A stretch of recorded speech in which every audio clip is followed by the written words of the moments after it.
நம்ம சேனலேருந்து தொடர்ந்தாப்பில் நீங்கள் வீடியோக்களை பார்க்க நினச்சிங்கன்னா இதுவரை நம்ம சேனலை சப்ஸ்கிரைப் பண்ணுங்கள் கீழே பெல் சிம்பிள் இருக்கும் அதையும் கிளிக் பண்ணுங்கள். சரி வாங்க நம்ம வீடியோக்குள்ளே போகலாம். வணக்கம் நண்பர்களே.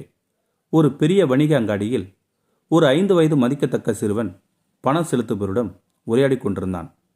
பணம் பெறுபவர் உன்னிடம் இந்த பொம்மை வாங்குவதற்கு தேவையான பணம் இல்லை என்று சொன்னார். அந்த சிறுவன் இந்த பணம் போதாதா என்று வினாவினான். அவர் மீண்டும் பணத்தை எண்ணிவிட்டு இல்லடா செல்லம், குறைவாக உள்ளது என்றார். அந்த சிறுவன் அந்த பொம்மையை கையிலே பிடித்திருந்தான். நான் அந்த சிறுவனிடம் அந்த பொம்மை யாருக்கு தரப்போகிறாய் என்று கேட்டேன்.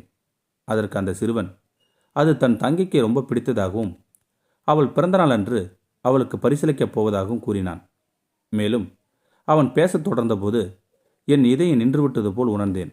அவன் கூறியது, இந்த பொம்மையை என் அம்மாவிடம் கொடுத்தால் அவர்கள் தன் தங்கையிடம் கொடுத்து விடுவார்கள். என் தங்கை கடவுளிடம் சென்று விட்டாள். என் அம்மாவும் கடவுளிடம் செல்ல இருக்கிறார். நான் என் தந்தையிடம் இந்த பொம்மை வாங்குவோர் வரை அம்மா கடவுளிடம் செல்ல வேண்டாம் என்று கூறிவிட்டு வந்தேன். எனக்கு என் தங்கையும் அம்மாவும் ரொம்ப பிடிக்கும். அம்மாவும் கடவுளும் செல்ல வேண்டாம் என்று அப்பாவிடம் கேட்டேன். ஆனால் அம்மா கடவுளிடம் செல்ல நேரம் வந்து விட்டதாகவும் கூறினார்.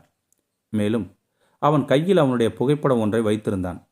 அதை தன் அம்மாவிடம் கொடுத்தால் அவர்கள் தன் தங்கையிடம் அதை கொடுப்பார்கள். அதனால் அவள் தன்னை மறக்காமல் இருப்பாள் என்று கூறினான் அந்த சிறுவன். நான் என்னிடம் இருந்த பணத்தை அவனுக்கு தெரியாமல் அவன் வைத்திருந்த பணத்துடன் சேர்த்து மீண்டும் எண்ணி பார்க்கலாம் என்று சொன்னேன்.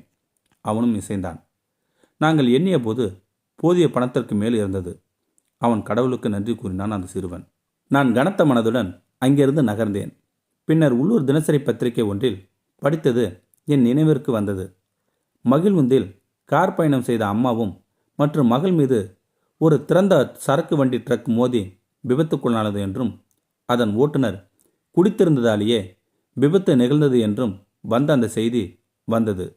மேலும் மகள் சம்பவ இடத்திலேயே இறந்ததாகவும் தாய் உயிருக்கு போராடும் நிலையில் மருத்துவமனையில் அனுமதிக்கப்பட்டார் என்றும் வந்தது.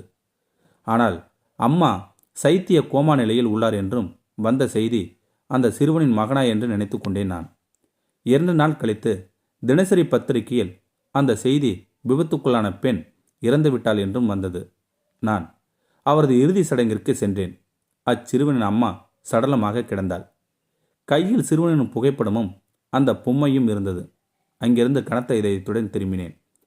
அந்த சிறுவனின் தன் அம்மாவிடமும் தங்கையிடமும் வைத்திருந்த அன்பும் பாசமும் அப்படியே உள்ளது. ஆனால் ஒரு குடிகாரன் குடிபோதையில் வாகனம் ஓட்டியதால் ஒரு நொடியில் அந்த குடும்பம் சிதைந்து விட்டது. தயவு செய்து மது அருந்திவிட்டு வாகனம் ஓட்ட வேண்டாம். உங்கள் இதயத்தை இது தைத்திருந்தால் பகிருங்கள். இந்த வீடியோ பற்றி கருத்தை கீழே இருக்கிற கமெண்ட் செக்ஷனில் சொல்லுங்கள். அப்படியே நம்மளுடைய சேனலை சப்ஸ்கிரைப் பண்ணுங்க. கீழே பெல் சிம்பல் இருக்கும், அதையும் கிளிக் பண்ணுங்க. தேங்க்யூ ஃபார் வாட்சிங்.